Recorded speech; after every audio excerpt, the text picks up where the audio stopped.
नमस्कार दोस्तों, civil education IAS academy की इस वीडियो में आप सभी दोस्तों का हार्दिक रूप से स्वागत है। आज हम बात करेंगे अकबर के बारे में। अकबर का जो समयकाल है वो 1556 ईस्वी से 1605 ईस्वी तक रहा है। अकबर का जो जन्म है वो 15 अक्टूबर 1542 को अमरकोट के राणा वीर साल के महल में हुआ था। अकबर को पहली बार 9 वर्ष की अवस्था में गजनी की सूबेदारी मिली थी। अकबर का जो संरक्षक था वो मुनीम खान था। गजनी में हुमायूं ने अकबर को युवराज सरहिंद जीतने के बाद घोषित किया था। युवराज अकबर का जो संरक्षक था वो तुर्क सेनापति बैरम खान को नियुक्त किया गया था। अकबर का राज्याभिषेक 14 फरवरी 1556 को कलानौर में हुआ है। इस समय इसकी जो उम्र थी वो 13 वर्ष थी और अकबर जो था वो निरक्षर था। अकबर के द्वारा कुछ महत्वपूर्ण कार्य जान लेते हैं कि 1562 में दास प्रथा का अंत किया था। 1562 में अकबर की हरमदल से मुक्ति हुई थी। 1563 में तीर्थ यात्रा का समाप्त हुआ था। 1564 में जजिया का समाप्त हुआ था। 1571 में फतेहपुर सीकरी की स्थापना और राजधानी का आगरा से फतेहपुर स्थानांतरण हुआ था। 1575 में 1579 में इबादत खाने की स्थापना हुई थी। 1580 में मजहर की घोषणा हुई थी और दहसाला प्रणाली लागू हुई थी, वो भी टोडरमल के द्वारा। और 1582 में दीन इलाही की घोषणा हुई थी। अकबर बादशाह गाजी की उपाधि के साथ राज सिंहासन पर बैठा था। अकबर ने सम्राट बनने पर बैरम खान को वकील नियुक्त करके खाने खाना की उपाधि दी थी। बैरम खां 1556 से 1560 तक अकबर का संरक्षक जो है वो बना रहा। हेमू सुशासक आदिल शाह का प्रधानमंत्री था। हेमू को 24 युद्धों में से 22 युद्ध जीतने का श्रेय प्राप्त है। आदिल शाह ने हेमू को विक्रमादित्य की उपाधि प्रदान की थी। हेमू ने दिल्ली में तरगी बेग को परास्त करके हरा के शाही छत्र धारण किया था तथा अपने नाम के सिक्के चलवाए थे। पानीपत की जो दूसरी लड़ाई है वो 5 नवंबर 1556 को हुई थी, हेमू और बैरम खान के बीच में। अकबर ने अपने गुजरात विजय की स्मृति में राजधानी फतेहपुर सीकरी में एक बुलंद दरवाज़ा बनवाया था। गुजरात विजय को स्मिथ ने विश्व के इतिहास का सबसे द्रुतगामी आक्रमण कहा है। हल्दीघाटी का युद्ध जो है वो जून 1576 में अकबर और महाराणा प्रताप के बीच में हुआ था। अकबर ने काबुल की सूबेदारी बख्तुनिस्सा बेगम को सौंपी थी। अकबर ने कश्मीर विजय के लिए भगवान दास और कासिम खान को भेजा था। अकबर ने खानदेश को 1591 में जीता था, जिसे दक्षिण भारत का प्रवेश द्वार भी माना जाता था। अकबर ने सम्राट की उपाधि दक्षिण विजय के बाद ग्रहण की थी। अकबर की जो मृत्यु है वो अतिसार रोग के कारण हुई थी। अकबर को बौद्ध प्रभाव से प्रभावित सिकंदरा के मकबरे में दफनाया गया था। अकबर ने 1575 में इबादत खाने की स्थापना फतेहपुर सीकरी में कराई है। इबादत खाना का उद्देश्य प्रत्येक रविवार को धार्मिक विषयों पर खुला वाद विवाद था। अकबर ने महजरनामा नामक दस्तावेज 1579 में जारी किया था। इसका प्रारूप शेख मुबारक ने तैयार किया था। शेख मुबारक जो है वो अबुल फजल और फैजी के पिता थे। महजरनामा जारी होने के बाद अकबर ने सुल्तान आदिल की उपाधि धारण की थी। अकबर ने सभी धर्मों में सामंजस्य स्थापित करने के लिए तौहीद इलाही या दीन इलाही नामक एक नए धर्म को प्रवर्तित किया था। अकबर ने दीन इलाही या तौहीद इलाही की घोषणा जो है वो 1582 में की थी। दीन इलाही का पुरोहित जो था वो अबुल फजल था। हिंदू राजाओं में बीरबल ने दीन इलाही को स्वीकार किया था। अकबर ने आगरा और लाहौर में ईसाइयों को गिरजाघर बनवाने की अनुमति भी प्रदान की थी। अकबर ने हरि विजय सूरी को जगत गुरु की उपाधि भी दी थी। इसी के साथ अकबर के जो नवरत्न हैं उनकी बात करें तो मुल्ला दो प्याजा था, राजा मानसिंह, हकीम हुकाम, राजा टोडरमल, अब्दुल रहीम खाने खाना, फैज़ी, अबुल फजल, बीरबल और तानसेन। अकबर पर सर्वाधिक जो प्रभाव है वो हिंदू धर्म का पड़ा है। अकबर ने इलाही संवत 1583 में जारी किया था। अकबर ने बीरबल को कविराज और राजा की उपाधि प्रदान की थी। बीरबल की मृत्यु यूसुफ जाइयों का विद्रोह दबाते समय हो गई थी। अकबरनामा और आईने अकबरी की जो रचना है वो अबुल फजल ने की थी। अकबर की सेवा में आने से पहले टोडरमल जो था वो शेरशाह के दरबार में था। अकबर के भूमि संबंधी सुधारों का श्रेय जो है वो टोडरमल को है। अकबर ने भगवान दास आमेर के राजा भारमेल के पुत्र को अमीर उल उमरा की उपाधि दी थी। तानसेन का जन्म मध्य प्रदेश के ग्वालियर में हुआ था। तानसेन का मूल जो नाम था, मतलब पहला जो नाम था वो रामतनु पांडे था। ध्रुपद गायन शैली का विकास जो है वो तानसेन के समय में हुआ था। अकबर ने तानसेन को कंठाभरण वाणी विलास की उपाधि दी थी। तानसेन की प्रमुख रतियां हैं मियाँ की मल्हार, मियाँ की टोडी, मियाँ सारंग और दरबारी कान्हड़ा, ये सब। बैरम खान के जो पुत्र थे अब्दुल रहीम खान खाना, वो विद्वान और कवि थे। जहांगीर सबसे ज़्यादा अब्दुल रहीम खान खाना से प्रभावित था। हकीम हुकाम अकबर के रसोई घर का प्रधान था। अकबर का दरबारी राजकवि था फैजी। अकबर ने अपनी राजधानी आगरा से फतेहपुर सीकरी 1571 में स्थानांतरित की थी। राजपूत राजा महाराणा प्रताप ने अकबर की अधीनता स्वीकार नहीं की। मुगल चित्रकला की प्रथम कृति का नाम जो है वो दास्तान अमीर हमज़ा है। दसवंत द्वारा बनाए गए चित्र हमजनामा, खानदान तैमूरिया और तूतीनामा में मिलते हैं। अकबर के समय का सर्वोत्कृष्ट चित्रकार बसावन को माना जाता है। पहली बार भित्ति चित्रकारी अकबर के समय में शुरू हुई थी। अकबर ने जैनाचार्य हरि विजय सूरी को गुजरात में आमंत्रित किया था, जिसे जगत गुरु की उपाधि प्रदान की थी। तुलसीदास मुगल शासक अकबर एवं मेवाड़ के शासक राणा प्रताप के समकालीन थे। जहांगीर की अगर हम बात करें तो जहांगीर का जो समय है वो 1605 से 1627 तक था। इसका वास्तविक नाम सलीम था। इसकी माँ का नाम मरियम उजमानी था। अकबर सलीम को शेखो बाबा नाम से पुकारता था। जहांगीर के गुरु जो थे वो अब्दुल रहीम खान खाना थे। जहांगीर का विवाह राजा भगवान दास की पुत्री मानबाई से तथा मोटा राजा उदय सिंह की पुत्री जगत गोसाई से हुआ था। मानबाई को सलीम ने शाह बेगम की उपाधि दी थी, किंतु बाद में उसने सलीम की आदतों से दुखी होकर आत्महत्या कर ली थी। जहांगीर 21 अक्टूबर 1605 को गद्दी पर बैठा। जहांगीर का राज्याभिषेक नूरुद्दीन मोहम्मद जहांगीर बादशाह गाजी के नाम से आगरा में हुआ था। जहांगीर ने न्याय की जंजीर आगरा किले के शाहबुर्ज पर एवं यमुना तट पर लगवाई थी। न्याय की जंजीर में 60 घंटियां थी। लोक कल्याण के उद्देश्य से संबंधित 12 आदेशों की घोषणा जहांगीर ने करवाई थी। जहांगीर का जो प्रथम आदेश था वो तमगा नामक कर वसूली पर प्रतिबंधित था। जहांगीर का 5वां आदेश शराब और अन्य मादक पदार्थों की बिक्री एवं निर्माण पर भी प्रतिबंध था। सप्ताह में गुरुवार और रविवार के दिन पशु हत्या पर भी प्रतिबंध था। जमान बेग को महावत खां की उपाधि दी गई थी। जहांगीर का सबसे बड़ा पुत्र जो था वो खुसरो था। खुसरो ने 1606 ईस्वी में जहांगीर के विरुद्ध विद्रोह कर दिया था। खुसरो की हत्या शाहजहां ने करवाई थी। सम्राट जहांगीर और राणा अमर सिंह के बीच में 1615 में संधि हुई है। जहांगीर के समय अहमदनगर का जो वजीर मलिक अंबर था, गुरिल्ला युद्ध पद्धति की शुरुआत जो है वो मलिक अंबर ने की है। मलिक अंबर ने जंजीरा द्वीप पर नौसेना गठित की थी। 1616 में शहजादा खुर्रम को दक्षिण अभियान के लिए भेजा गया था। शहजादा खुर्रम को शाह सुल्तान की उपाधि दी गई थी। जहांगीर ने खुर्रम की दक्षिण विजय से खुश होकर उसे शाहजहां की उपाधि दी थी। शाहजहां ने दक्षिण का सूबेदार अब्दुल रहीम खान खाना को बनाया। नूरजहां ईरानी मिर्जा ग्यास बेग की पुत्री थी। नूरजहां का वास्तविक नाम था मेहरुन्निसा। मेहरुन्निसा अली कुल खां की विधवा थी, यानी कि शेर अफगान। जहांगीर ने मेहरुन्निसा को सर्वप्रथम नौरोज त्यौहार के अवसर पर देखा था। जहांगीर की शादी मेहरुन्निसा से 1611 में होती है।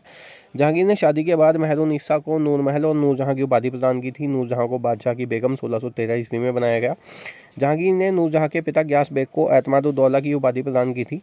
नूरजहां की माँ का नाम था असमत बेगम। सर्वप्रथम इत्र बनाने की जो कला है वो असमत बेगम ने विकसित की थी। जहांगीर एवं नूरजहां को महावत खाने बंदी बनाया था। जहांगीर के दरबार में William Hawkins, William Finch, sir Thomas Roe एवं एडवर्ड टेरी यूरोपीय यात्री आदि आए थे। जहांगीर के 5 पुत्र थे। लाडली बेगम नूरजहां की पुत्री थी। लाडली बेगम की शादी शहरयार के साथ हुई थी। मुगल चित्रकला अपने चरमोत्कर्ष पर जहांगीर के ही काल में पहुंची थी। ठीक है, चित्रकला का जो विकास हुआ था वो जहांगीर के काल में हुआ था। जहांगीर के दरबार में प्रमुख चित्रकार थे मंसूर, बिशनदास, मनोहर, अकारिजा और अबुल हसन। कश्मीर का शालीमार जो बाग है वो जहांगीर ने लगवाया था। इकबालनामा ए जहांगीरी मोतमिद खान ने लिखा है। जहांगीर और एतमादुद्दौला का मकबरा जो है वो नूरजहां ने बनवाया है। जहांगीर की मृत्यु नवंबर 1627 में भीमवार नामक स्थान पर हुई है। जहांगीर को रावी नदी के किनारे शाहदरा में दफनाया गया। शाहजहां नूरजहां को 2 लाख रुपए वार्षिक पेंशन देता था। बात करें शाहजहां की तो शाहजहां का जो टाइम पीरियड है वो 1628 से 1658 तक है। शाहजहां फरवरी 1628 में राजगद्दी पर बैठा। शाहजहां का वास्तविक नाम शहजादा खुर्रम था। शाहजहां का विवाह अर्जुमंद बानो बेगम से हुआ था। अर्जुमंद बानो बेगम को शाहजहां ने मलिका ए जमानी की उपाधि प्रदान की थी। अर्जुमंद बानो बेगम को मुमताज़ महल के नाम से जाना जाता है। हुमायूं के मकबरा को ताजमहल का पूर्ववर्ती माना जाता है। शाहजहां ने मुमताज़ की याद में ताजमहल के नाम से स्मारक बनवाया। मुमताज़ महल आसफ खां की पुत्री थी। शाहजहां अबुल मुजफ्फर शहाबुद्दीन मोहम्मद साहिब किरण एसानी उपाधि के साथ गद्दी पर बैठा। शाहजहां ने महावत खां को खान खाना की उपाधि प्रदान करी थी। 1632 में पुर्तगालियों के प्रभाव को समाप्त करने के लिए शाहजहां ने उनके हुगली व्यापारिक केंद्र पर अधिकार कर लिया। सिखों के छठे गुरु जो थे गुरु हरगोविंद का शाहजहां से संघर्ष हुआ था। शाहजहां ने दक्षिण का सूबेदार जो है वो औरंगजेब को नियुक्त कर दिया। औरंगजेब ने दक्षिण की राजधानी जो है वो औरंगाबाद को बनाया। औरंगाबाद महाराष्ट्र वाला, ठीक है। खानदेश की राजधानी जो थी वो बुरहानपुर थी। औरंगजेब ने दक्षिण भारत को 4 सूबों में बांट दिया था। बरार की राजधानी इलिचपुर थी और तेलंगाना की राजधानी थी नांदेड़। औरंगजेब ने दक्षिण में भू राजस्व व्यवस्था का दायित्व जो था वो मुर्शिद कुली खां को सौंपा था। मीर जुमला का वास्तविक नाम था मीर मोहम्मद सैयद। मीर जुमला ने शाहजहां को कोहिनूर हीरा भेंट किया था। शाहजहां ने मीर जुमला को दक्षिणी सूबों का प्रधानमंत्री पद दिया था। मुगल आधिपत्य के समय गोलकुंडा विश्व के सबसे बड़े हीरा विक्रेता बाजार के रूप में प्रसिद्ध था। ठीक है, यानी कि हीरा यहाँ बिकता था सबसे ज़्यादा गोलकुंडा के अंदर। शाहजहां ने मध्य एशिया विजिट करने के लिए शहजादा मुराद और औरंगजेब को भेजा। औरंगजेब पहली बार 1636 से 1644 तक और फिर 1652 से 1657 तक दक्षिण का सूबेदार रहेगा। शाहजहां की 7 संतान थी, 4 लड़के और 3 लड़कियां। शाहजहां के चारों पुत्रों में सर्वाधिक उदार जो था वो दादा शिकोह था। शाहजहां ने दादा शिकोह को अपना उत्तराधिकारी घोषित किया था। शाहजहां ने मयूर सिंहासन का निर्माण बेबादल खान से करवाया था। ठीक है, मुगल शासक शाहजहां को निर्माताओं का राजकुमार कहा जाता है। वास्तुकला की दृष्टि से शाहजहां का जो काल है वो स्वर्ण युग का कहलाता है। आर्किटेक्चर, विश्व का सबसे महंगा कोहिनूर हीरा शाहजहां के तख्ते ताउस यानी कि मयूर सिंहासन में लगा हुआ था। दिल्ली की जामा मस्जिद जो है वो शाहजहां ने बनवाई है। शाहजहां ने दाम और आधा के मध्य आना का नए सिक्के का प्रचलन करवाया। लगान वसूली की ठेकेदारी प्रथा का आरंभ जो है वो शाहजहां ने किया। शाहजहां ने 1636 से 1637 में सिजदा और पाबोस प्रथा जो है वो समाप्त कर दी। शाहजहां ने इलाही संवत के स्थान पर हिजरी संवत चलाया था। इलाही संवत जो चलाया गया था वो अकबर के द्वारा चलाया गया था, उसके स्थान पर शाहजहां ने चलाया हिजरी संवत। गंगा लहरी और रस गंगाधर के लेखक जो पंडित जगन्नाथ शाहजहां के राजकवि थे। चिंतामणि, कबींद्राचार्य और सुंदरदास भी शाहजहां के दरबार में हिंदू लेखक थे। दक्षिण का टोडरमल जो है वो मुर्शिद कुली खां को कहा जाता है। ठीक है।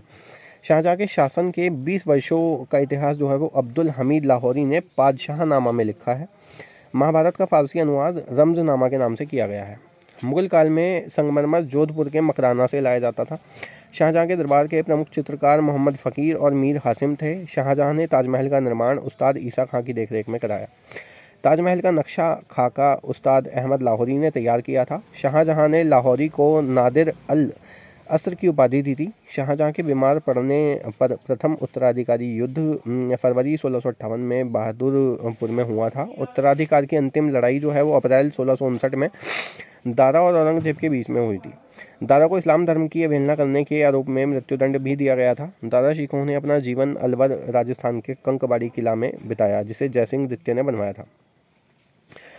औरंगजेब ने शाहजहां को कैद करके आगरा के किले में रखा था। शाहजहां की मृत्यु जनवरी 1666 में हुई। शाहजहां की अर्थी को साधारण नौकरों और हिजड़ों ने कंधा दिया था। बात करें औरंगजेब की, तो औरंगजेब का जो टाइम पीरियड है वो 1658 से 1707 तक है। औरंगजेब सर्वप्रथम जुलाई 1658 को गद्दी पर बैठा था। औरंगजेब का दूसरी बार जो राज्याभिषेक हुआ था वो जून 1659 में हुआ था। औरंगजेब मुमताज़ महल का पुत्र था। औरंगजेब ने प्रथम युद्ध ओरछा के जुझार सिंह के विरुद्ध लड़ा था। औरंगजेब ने 1668 में हिंदू त्योहारों और उत्सवों को मनाए जाने पर रोक लगा दी थी। पुरंदर की संधि जो शिवाजी के साथ हुई थी, शिवाजी और जय सिंह के बीच में हुई थी, वो 1665 में हुई थी। मदन्ना और अकन्ना गोलकुंडा के शासक अबुल हसन के मंत्री थे। शिवाजी को कैद करके जयपुर भवन में रखा गया था। यहीं से शिवाजी जो है वो गुप्त रूप से फरार हुए थे। औरंगजेब के विरुद्ध मथुरा का जाट विद्रोह जाट नेता गोकुल के नेतृत्व में 1669 में होता है। सिकंदरा स्थित अकबर के मकबरे को राजाराम ने लूटा था। भरतपुर राजवंश की नींव चूड़ामल ने डाली थी। गुरु तेग बहादुर की हत्या औरंगजेब ने कराई थी। औरंगजेब को जिंदा पीर कहा जाता है। औरंगजेब ने असम जीतने का कार्य मीर जुमला को सौंपा था। औरंगजेब के समय हिंदू मनसबदारों की संख्या जो थी वो लगभग 33% थी। औरंगजेब ने अपने शासन का आधार जो है वो कुरान को बनाया है। औरंगजेब ने जजिया कर 1679 में लगाया था। जय सिंह ने राजपूतों पर से जजिया कर हटाने के बदले औरंगजेब को आदलपुर और बेदनौर के 2 क्षेत्र दिए थे। बनारस के विश्वनाथ मंदिर और मथुरा के केशवराय मंदिर औरंगजेब ने 1669 में तोड़वाए थे।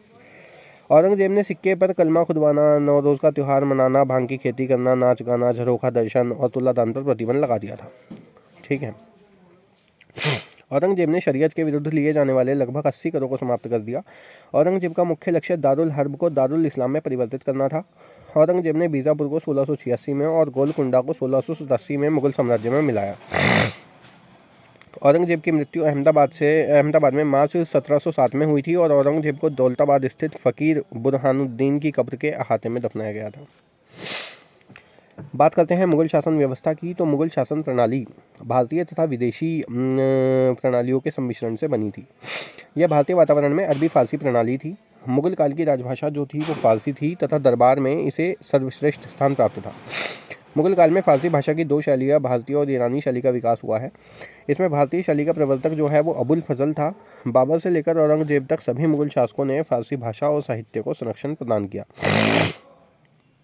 शासन का अधिपति बादशाह था। वह प्रधान सेनापति, न्याय व्यवस्था का सर्वोच्च अधिकारी, इस्लाम का संरक्षक और जनता का आध्यात्मिक नेता होता था। अकबरकालीन मुगल राजत्व सिद्धांत की स्पष्ट व्याख्या अबुल फजल ने आईन अकबरी में की है। अबुल फजल ने राजत्व के संबंध में लिखा है कि राजत्व ईश्वर का अनुग्रह है। यह उसी व्यक्ति को प्राप्त होता है जिस व्यक्ति में हजारों गुण एक साथ विद्यमान हो। अर्थात राजसत्ता परमात्मा से फूटने वाला तेज और विश्व प्रकाशक सूर्य की एक किरण है। अकबर राजतंत्र को धर्म एवं संप्रदाय से ऊपर मानता था। उसने रूढ़िवादी इस्लामी सिद्धांत के स्थान पर सुलह कुल की नीति अपनाई। मुगल प्रशासन सैन्य शक्ति पर आधारित एक केंद्रीकृत व्यवस्था थी जो नियंत्रण और संतुलन पर आधारित थी। मंत्री परिषद को विजादत कहा जाता था। वकील, बादशाह के बाद शासन प्रबंध करने वाला सबसे बड़ा राजकर्मचारी वकील था, वकील मुतलक। इसे बाद में वजीर कहा जाने लगा। इसे मंत्रियों को नियुक्त करने और पद से हटाने का भी अधिकार था। अकबर ने बैरम खान के बाद इस पद को समाप्त करके इसे दीवान, मीर बख्शी, मीर समन और सद्र 4 अलग अलग भागों में बांट दिया। दीवान या वित्त मंत्री, यह आर्थिक विषयों में बादशाह का प्रतिनिधि था। वह शाही खजाने का प्रबंध और उसके हिसाब की जांच करता था। कर विभाग उसके ही अधीन था।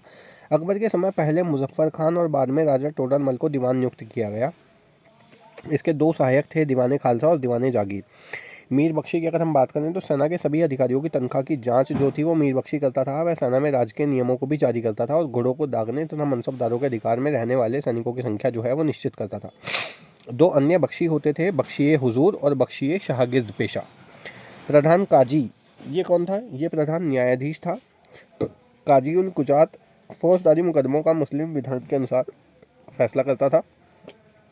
वह प्रांत, जिला और नगर के काजियों की नियुक्ति करता था। इसके सहायक जो होते थे वो मुफ्ती होते थे। मुहतसिब क्या था? इसका कार्य ये था कि शरीयत में मना किए गए कार्यों को करने से लोगों को रोके और साधारणतः जनता के दुष्चरित्रता को रोके। इनकी नियुक्ति औरंगजेब ने की थी। बात करते हैं अगर मुगल काल में प्रधान विभाग की, तो दीवान जो था वो आयव्यय विभाग था, मीर बख्शी सेना और वेतन विभाग, खानसामा शाही परिवार का प्रबंध, काजी जो था वो न्याय विभाग, सद्र जो था तो दान देने का विभाग था, मुहतसिब प्रजा के चरित्र और धर्म का निरीक्षण, मुशरिफ जो था वो राज सचिव था, नाजिरे बयूतात जो था वो शाही कारखाने का अधीक्षक था, मीर आतिश जो था वो तोपखाने का निरीक्षक था, दरोगा डाक जो था चौकी डाक अधीक्षक था वो, मीर बहस जो था वो नौसेना अधीक्षक था, मीर बद्र था वो वन अधीक्षक था, मीर तोजक था वो उत्सवों आदि का प्रबंधक था, मीर मुंशी था वो शाही पत्रों को लिखने वाला था। दोस्तों आज की वीडियो में करते हैं इतना ही, बाकी करते हैं नेक्स्ट वीडियो में प्रांतीय प्रशासन के बारे में। धन्यवाद।